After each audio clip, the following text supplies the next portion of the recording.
Hello students, आपका एक बार फिर से स्वागत है आपके अपने चैनल नॉलेज गेन पर। हमने पिछली कक्षा में जियोग्राफी की चर्चा शुरू की थी और उसमें हमने बहुत ही important topic resources and development के बारे में जाना था। आज हम उसी सब्जेक्ट में आगे बढ़ेंगे और एक और दूसरे इम्पोर्टेंट टॉपिक वन और वन्य जीव संसाधन यानी फॉरेस्ट और वाइल्ड लाइफ रिसोर्सेज को एनालाइज करेंगे। अगर आप बोर्ड एग्जाम में फुल मार्क्स लाना चाहते हैं तो ये वीडियो आपके लिए है। चलिए शुरू करते हैं अपनी इस नई क्लास को और जानते हैं कि हम इसमें क्या क्या सीखने वाले हैं। तो जैसा कि आपको इस पेज पर नजर आ रहा होगा कि आज के इस वीडियो में हम इंडिया में बायोडाइवर्सिटी यानी जैव विविधता, project tiger, classification of forest वनों का वर्गीकरण, उसके बाद कम्युनिटी और फॉरेस्ट कंजर्वेशन के कुछ उपायों को देखेंगे और लास्ट में हम एक क्विज भी आपके लिए लेकर आए हैं।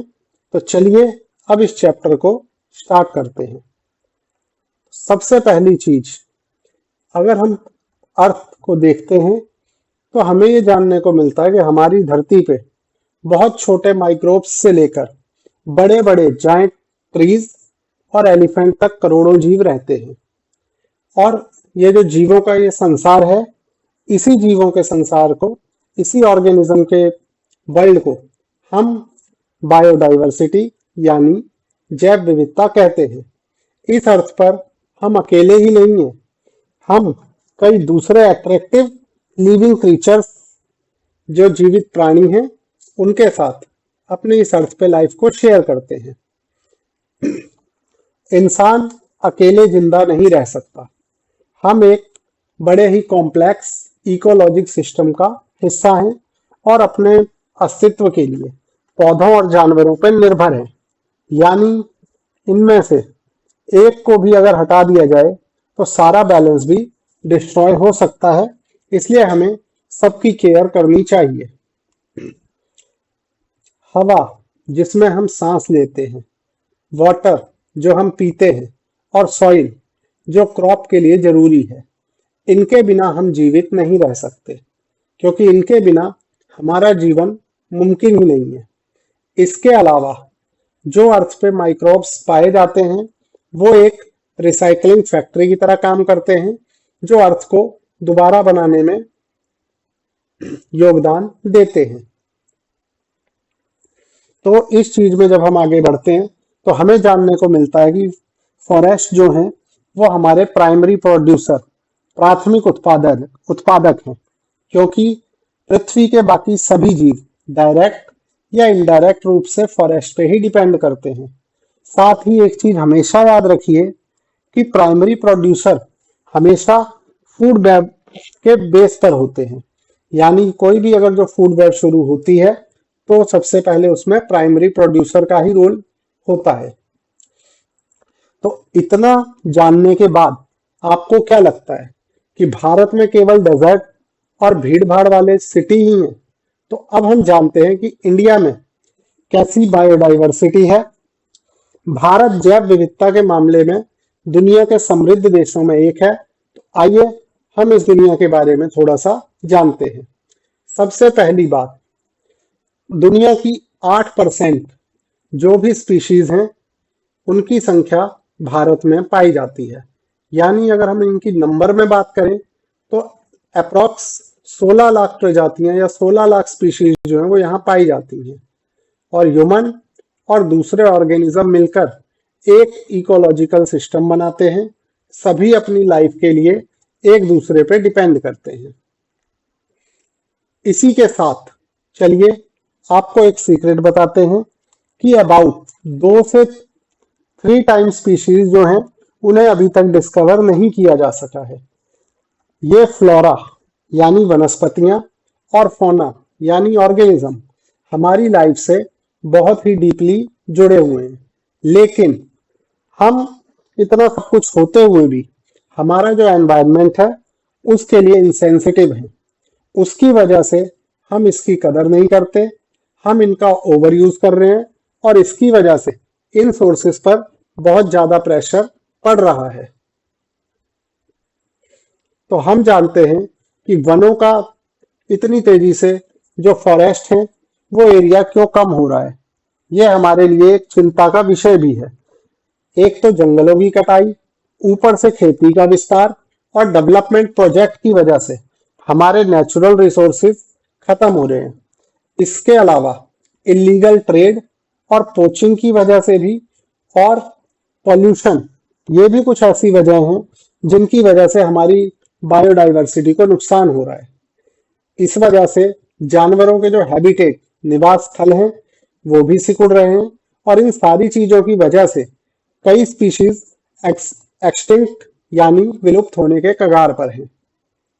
तो इसी चीज को हम आगे बढ़ाते हैं और इन सारे रीजन की वजह से जो हमें देखने को मिलता है कि इंडिया के फॉरेस्ट और वाइल्ड लाइफ हेरिटेज जो है उसे बचाना बहुत जरूरी हो गया है। तो अब हम बात करेंगे थोड़े से कंजर्वेशन की या प्रिजर्वेशन की, कि किस तरह से हमें कंजर्वेशन की जरूरत होती है और हम किस तरह से इस चीज को आगे बढ़ा रहे हैं। सबसे पहली चीज जो हम जानेंगे, तो हमें यह पता होना चाहिए कि हमें कंजर्व करने की जरूरत क्यों है नेचर को। तो जैसा कि हमने पीछे जाना था कि जीवन के जो 3 पिलर हैं लाइफ के, जिसमें वाटर, एयर और सॉइल, ये तीनों मिलकर डायरेक्ट रिस्पॉन्सिबल होते हैं इकोलॉजिक डाइवर्सिटी के लिए। तो इसी चीज को बचाने के लिए हमें ये जरूरी है कि हम अपने फॉरेस्ट और वाइल्ड लाइफ रिसोर्सेज को कंजर्व करें। ऐसा करके हम फॉरेस्ट और वाइल्ड लाइफ में जो कमी हो रही है उसे रोकने की कोशिश कर सकते हैं, नेचुरल बैलेंस को मेंटेन कर सकते हैं, और जो हमारी लाइफ के 3 मेजर पिलर हैं यानी वाटर, एयर और सॉइल, उनको भी हम बचा सकते हैं। अगली चीज जो हम जानते हैं कि कंजर्वेशन से एक फायदा और होता है, जेनेटिक डाइवर्सिटी बढ़ती है। और ये जेनेटिक डाइवर्सिटी, चाहे हम बात करें एग्रीकल्चर की, चाहे हम जेनेटिक कंजर्वेशन की बात करें या फिशरीज की बात करें, इन तीनों में ही बड़ा इंपॉर्टेंट रोल प्ले करती है। क्योंकि खेती के लिए आज भी हम अपनी मुख्य फसलों के लिए पारंपरिक और जंगली किस्मों पे ही डिपेंड करते हैं। इसी तरह अगर हम मछली पालन की बात करें या फिशरीज की बात करें, तो हमारा जो एक्वेटिक फूड या इंडस्ट्री है वो एक बड़े हिस्सा उसका डिपेंड करता है एक्वेटिक बायोडाइवर्सिटी पे। यानी अगर हम इन सब चीजों को ध्यान में रख के चलते हैं तो कंजर्वेशन से हमें जेनेटिक डाइवर्सिटी में भी बड़ा फायदा, और जब हम जेनेटिकली चीजों को सही से रख पाते हैं तो हमारे लिए हर चीज का सोर्स मिलना बहुत इजी होता है। तो चलिए आगे बढ़ते हैं किस तरह कंजर्वेशन को शुरू किया गया। तो अगर हम बात करते हैं 1960s और 1970s की, तो इस टाइम पे जो एनवायरमेंटलिस्ट थे, जो पर्यावरण को बचाने वाले लोग थे, उन्होंने एक नेशनल प्रोग्राम की डिमांड शुरू कर दी कि इससे हम प्रोटेक्शन कर सकें वाइल्ड लाइफ का। और इसमें एक बड़ा टर्निंग पॉइंट तब आया जब 1972 में इंडिया में भी वाइल्ड लाइफ प्रोटेक्शन एक्ट को अप्लाई किया गया, यानी उसे लागू किया गया। तो अगर हम देखते हैं तो हमारे कंजर्वेशन के लिए एक बहुत बड़ा कदम था 1972 का Indian wild life protection act. क्योंकि एक तो इस एक्ट के में ये प्रोविजन किया गया कि जो एंडेंजर स्पीशीज हैं उनका प्रोटेक्शन किया जाएगा और उनके हंटिंग पे पूरी तरह बैन लगाया जाएगा। दूसरा, जो वाइल्ड हैबिटेट है उनको लीगली प्रोटेक्शन दिया जाएगा। इसके अलावा भारत में सरकारों ने नेशनल पार्क और वाइल्ड लाइफ सेंचुरीज को बनाया, जिनका मुख्य उद्देश्य सिर्फ जीवों की रक्षा करना ही नहीं, एनिमल को प्रोटेक्ट करना ही नहीं था, बल्कि पूरे इकोसिस्टम को भी बचाना था। तो इस तरह हम देखते हैं कि 1972 अधिनियम में कुछ मेजर प्रोविजन किए गए। सबसे पहली चीज जो की गई वो ये थी कि इसमें एक ऐसी लिस्ट बनाई गई जिसमें प्रोटेक्टेड स्पीशीज के नाम डाले गए कि कौन सी स्पीशीज को प्रोटेक्टेड किया जाएगा। दूसरा, इसमें हंटिंग पे बैन लगाया गया, यानी जो भी संकटग्रस्त जातियां थी उनके शिकार पे रोक लगाई गई। तीसरा, हैबिटेट प्रोटेक्शन की गई, जो जानवरों के हैबिटेट थे उन्हें लीगली प्रोटेक्ट किया गया। और एक और चीज जो इसमें की गई वो थी एनिमल्स के ट्रेड पे बैन, यानी जानवरों का क्रय विक्रय करने पे बैन लगाया गया। इसके बाद अगर हम देखते हैं तो संरक्षण के जो पिलर बने या पिलर बने कंजर्वेशन के, उसमें हम देखते हैं केंद्र सरकार की और राज्य सरकार के कुछ पहलों को, कुछ इनिशिएटिव को, जिसके अंडर सरकारों ने एक तो नेशनल पार्क बनाए, दूसरा वाइल्ड लाइफ सेंचुरी बनाई। नेशनल पार्क ऐसे एरिया थे बड़े जो कंप्लीटली प्रोटेक्टेड होते हैं वाइल्ड लाइफ के लिए, और दूसरा जो सेंचुरीज है उनको एक स्पेसिफिक एरिया बनाए जाते हैं जिसमें स्पीशीज और उनके हैबिटेट को बचाया जा सके। तो इसमें अगर हम बात करते हैं तो अलग अलग एंडेंजर स्पीशीज के लिए कई तरह की परियोजनाएं चलाई गई। जैसे मगरमच्छ की अगर हम बात करें तो 3 तरह के मगरमच्छों, स्वच्छ जल मगरमच्छ, लवणीय जल मगरमच्छ और घड़ियाल, इनके लिए स्पेशल कंजर्वेशन प्रोग्राम चलाए जा रहे हैं। जानवरों के लिए कई प्रोजेक्ट शुरू किए गए, जैसे बाघ, गैंडा और कश्मीरी हिरन के लिए, स्टैग के लिए विशेष अभियान। इसी तरह अगर हम काजीरंगा जैसे नेशनल पार्क में देखते हैं तो वहां वन हॉर्न राइनो को प्रोटेक्ट किया गया।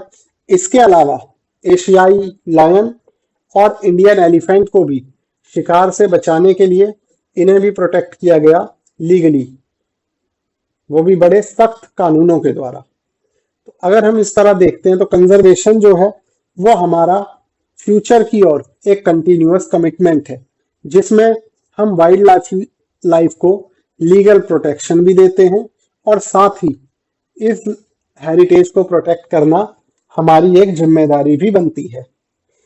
इसी प्रोग्राम में आगे चलकर एक नया प्रोग्राम शुरू किया गया जिसे कहा गया प्रोजेक्ट टाइगर। अब जानते हैं कि प्रोजेक्ट टाइगर की जरूरत क्यों पड़ी। तो जैसा कि आप देख सकते हैं कि यहाँ 2 फिगर दिखाए गए हैं, 55,000 और दूसरा 1827। ये इसलिए दिखाए गए हैं क्योंकि 1973 में अधिकारियों को ये जानने को मिला कि बाघों की संख्या जो 55,000 हुआ करती थी 20वीं सदी की शुरुआत में, उनकी संख्या घटकर सिर्फ 1827 रह गई। ये एक बहुत बड़ा अलार्म था। हमारा एक जंगल का जो राजा था वो एक्सटिंक्शन की कगार पर पहुंच रहा था। तो बाघों की आबादी इतनी जल्दी गायब क्यों हुई? आखिर क्या वजह थी जिनकी वजह से बाघों या टाइगरों की जो पॉपुलेशन थी वो कम होने लगी? तो एक तो जो ट्रेडिशनल मेडिसिन होती हैं उनमें बाघों की खाल और उसकी हड्डियों का यूज किया जाता था, जिसके लिए उनका इलीगल हंटिंग की जाती थी और उनका ट्रेड किया जाता था। दूसरा, जैसे जैसे अर्थ पे पॉपुलेशन बढ़ी वैसे वैसे ही जंतुओं के लिए या टाइगर के लिए रहने के जो वाइल्ड लाइफ हैबिटेट थे, नेचुरल हैबिटेट, वो सिकुड़ने शुरू हो गए, जिसकी वजह से उनके रहने की जगह में कमी आई। और तीसरा जो था वो भी एक बड़ा मेजर थ्रेट बना टाइगर्स के लिए, जिसमें था कि जो उनके शिकार के लिए उपलब्ध जानवर थे उनकी संख्या में भी बहुत तेजी से गिरावट आई, जिसकी वजह से उन्हें पूरी तरह न्यूट्रिएंट नहीं मिले और उनकी संख्या में कमी आने लगी। फिर इसी वजह को देखते हुए 1973 में एक अभियान चलाया गया, प्रोजेक्ट टाइगर। इसका मकसद सिर्फ बाघों को बचाना नहीं था, बल्कि बाघों के जरिए पूरे इकोसिस्टम को बचाना था। इस कदम ने इंडियन वाइल्ड लाइफ के फ्यूचर को हमेशा के लिए बदल दिया। इस मैप पे आपको मेजर टाइगर रिजर्व नजर आ रहे होंगे जो प्रोजेक्ट टाइगर के लिए बड़े ही इंपॉर्टेंट साबित हुए। जैसे अगर हम इंडिया में बात करते हैं तो कॉर्बेट, सुंदरबन, बांधवगढ़ और सरिस्का जैसे कई मेन टाइगर रिजर्व बनाए गए हैं, और उनमें से 2-3 आपको इस मैप पे भी लोकेट होते हुए नजर आ सकते हैं। यानी अगर हम बात करें तो इन प्रयासों की वजह से भारत और नेपाल अब दुनिया के 2/3 बाघों को आश्रय देते हैं। यानी वर्ल्ड पॉपुलेशन में 2/3 जो टाइगर हैं वो इंडिया और नेपाल में ही पाए जाते हैं। कंजर्वेशन हमारी ड्यूटी भी है, तो अवेयरनेस के लिए हमें तैयार रहना होगा, और आगे बढ़ने से पहले लाइक बटन को दबाएं और इस वीडियो को शेयर करें। साथ ही यदि आपने नॉलेज गेन को अभी तक सब्सक्राइब नहीं किया है तो वो भी कर दें, और चैप्टर की पूरी जानकारी के लिए लास्ट तक वीडियो में बने रहें। तो हम अगले टॉपिक की अगर हम बात करते हैं अब, तो अगला टॉपिक एक इम्पॉर्टेंट टॉपिक है, क्लासिफिकेशन ऑफ इंडियन फॉरेस्ट, भारतीय वनों का वर्गीकरण। तो चलिए अब इस टॉपिक को स्टार्ट करते हैं और जानते हैं कि भारत में वनों को किस तरह से डिवाइड किया गया। इंडिया में एक बहुत बड़े पार्ट में फॉरेस्ट और वाइल्ड लाइफ रिसोर्सेज हैं, तो इनको मैनेज करना एक बहुत बड़ा काम है। इनको डायरेक्ट मैनेज करना थोड़ा सा डिफिकल्ट है। ज़्यादातर जो फॉरेस्ट हैं वो इंडियन गवर्नमेंट और फॉरेस्ट डिपार्टमेंट के कंट्रोल में आते हैं। अगर हम बात करें इनके मैनेजमेंट को इजी बनाने के लिए, तो हमने इन्हें 3 कैटेगरियों में बांटा है। सबसे पहले रिजर्व फॉरेस्ट, जिन्हें हम वीआईपी जोन की तरह देख सकते हैं। दूसरे प्रोटेक्ट फॉरेस्ट, जो सेफ जोन है। और तीसरे कम्युनिटी लैंड यानी अनक्लास फॉरेस्ट। आरक्षित, रक्षित और अवर्गीकृत वन। इसमें जो रिजर्व फॉरेस्ट हैं, तो इंडिया का 50% से ज्यादा पार्ट रिजर्व फॉरेस्ट का है और ये सबसे वैल्यूएबल फॉरेस्ट है। अगर हम बात करें तो ये वन और वन्य जीवों के संरक्षण के लिए, वाइल्ड लाइफ को बचाने के लिए सबसे ज्यादा वैल्यूएबल है। और ये जो है मेजरली जम्मू कश्मीर, आंध्र प्रदेश, उत्तराखंड, केरला, तमिलनाडु, पश्चिम बंगाल और महाराष्ट्र में पाए जाते हैं। इसके बाद दूसरे टाइप के जो फॉरेस्ट हैं, प्रोटेक्टेड फॉरेस्ट, वो पाए जाते हैं इंडिया के 1/3 पार्ट में। इन जंगलों को ज्यादा नष्ट होने से बचाने के लिए, क्योंकि ये आगे ज्यादा नष्ट ना हो जाए, तो इस वजह से इन्हें प्रोटेक्शन दी जाती है। ये फॉरेस्ट मेनली बिहार, हरियाणा, पंजाब, हिमाचल प्रदेश, उड़ीसा और राजस्थान में मिलते हैं। और लास्ट है अनक्लास फॉरेस्ट। ये क्या होते हैं अनक्लास फॉरेस्ट? अनक्लास फॉरेस्ट वो जंगल हैं जो सरकार, व्यक्तियों और समुदायों के नियंत्रण में होते हैं। इनके मेजर रीजन हैं नॉर्थ ईस्ट के स्टेट और गुजरात। अगर हम एक चीट कोड की बात करें कि हमारे सामने एक शब्द आता है परमानेंट फॉरेस्ट, तो जब हम रिजर्व फॉरेस्ट और प्रोटेक्टेड फॉरेस्ट दोनों को मिला देते हैं तो ये बनते हैं परमानेंट फॉरेस्ट। मध्य प्रदेश में परमानेंट फॉरेस्ट में सबसे ज्यादा एरिया है, जो उसके टोटल फॉरेस्ट रीजन का 75% तक है। इसके अलावा जंगल सिर्फ पेड़ नहीं होते, उसमें कई मूल निवासियों के रहने के घर भी होते हैं। तो आइए हम देखते हैं कि किस तरह ये हमारे देश के रियल हीरो हमारे प्रकृति को बचाते हैं। सबसे पहले अगर हम बात करें सरिस्का के विलेजर्स की, तो वो ब्रेवली फाइट कर रहे हैं इलीगल माइनिंग के खिलाफ। उन्होंने वाइल्ड लाइफ प्रोटेक्शन एक्ट को टाइगर को बचाने के लिए बहुत ही अच्छे तरीके से उपयोग किया है और ये टाइगर को प्रोटेक्ट करने के लिए वाइल्ड लाइफ प्रोटेक्शन एक्ट का बहुत बेहतर तरीके से इस्तेमाल कर रहे हैं। इसी तरह अलवर में 5 जिले के 5 गांव को 1200 हेक्टेयर जो फॉरेस्ट लैंड है, उसे इन्होंने अपनी वाइल्ड लाइफ सेंचुरी डिक्लेयर कर दिया है, जहां के नियम वो खुद बनाते हैं। उन्होंने हंटिंग को बैन करने और आउटसाइडर को रोकने के लिए स्ट्रिक्ट रूल बनाए हैं। इसके अलावा अगर हम बात करें हिमालय रीजन की, तो वहां आपने चिपको आंदोलन के बारे में जरूर सुना होगा। चिपको आंदोलन की वजह से वनों की कटाई भी रुकी और समुदाय द्वारा एफोरेस्टेशन को बढ़ावा भी मिला। लोगों ने लकड़हारों से पेड़ों को बचाने के लिए उन्हें गले लगाया। इससे स्थानीय लोगों ने धीरे धीरे आपस में मिलकर पेड़ लगाना भी शुरू किया।